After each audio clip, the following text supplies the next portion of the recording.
Hey everybody, welcome back. Thanks for joining us for another week of Grace City Kids Online. This week we're picking up this story and talking about a place called Babylon. And in Babylon there was a king named Nebuchadnezzar. And in this story there's going to be another three people with really strange names: Shadrach, Meshach, and Abednego. Shadrach, Meshach, and Abednego loved God and they were faithful to him. But Nebuchadnezzar wanted them to worship a big, tall statue instead of God. And in their heart, Shadrach, Meshach, and Abednego knew that they couldn't do this, and so they didn't. And Shadrach, Meshach, and Abednego had really good jobs in the place of Babylon that they lived, and other people, Babylonians, were jealous of them. So when they saw them refusing to bow down to the God, they ran to Nebuchadnezzar and they told him. So Nebuchadnezzar goes to Shadrach, Meshach, and Abednego and he says, "You have to bow down to this God or else I'm going to throw you into the fiery furnace." But they're not afraid. They trust and know that God will always keep them safe and provide for them. And so they say, "We're sorry, we can't bow down to your God." So Nebuchadnezzar says, "I'm going to give you one more chance. And when the music plays, if you don't bow down to our God, you'll be thrown into the fiery furnace." And then Nebuchadnezzar says, "Then will your God be able to save you?"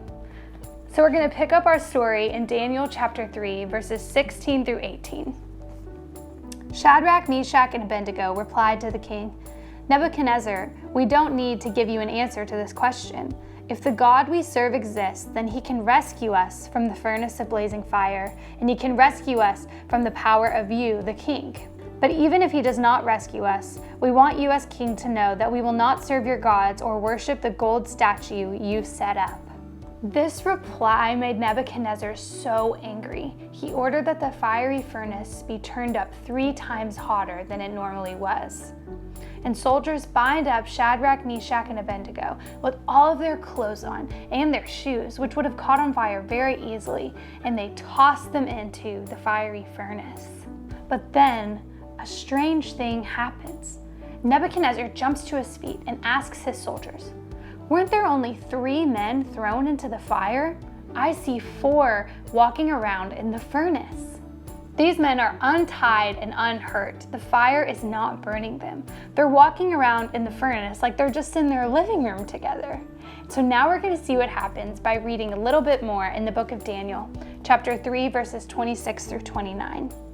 Nebuchadnezzar then approached the door of the furnace of blazing fire and called, "Shadrach, Meshach, and Abednego, you servants of the Most High God, come out."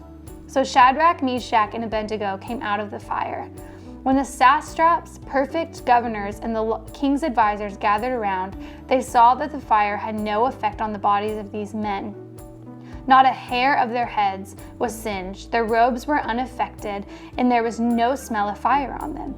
Nebuchadnezzar exclaimed, "Praise to the God of Shadrach, Meshach, and Abednego. He sent his angel and rescued his servants who trusted in him.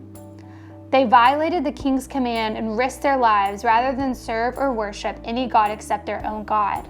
Therefore, I issue a decree that anyone of any people, nation, or language who says anything offensive against the God of Shadrach, Meshach, and Abednego will be torn from limb to limb and his house made a garbage dump.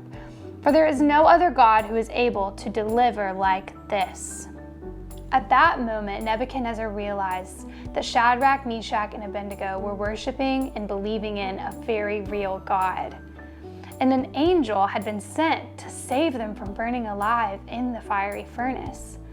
Nebuchadnezzar makes a decree across all the land that the God of Shadrach, Meshach, and Abednego, that's our God too, would be the God of all the nations and that no one could say anything bad against him.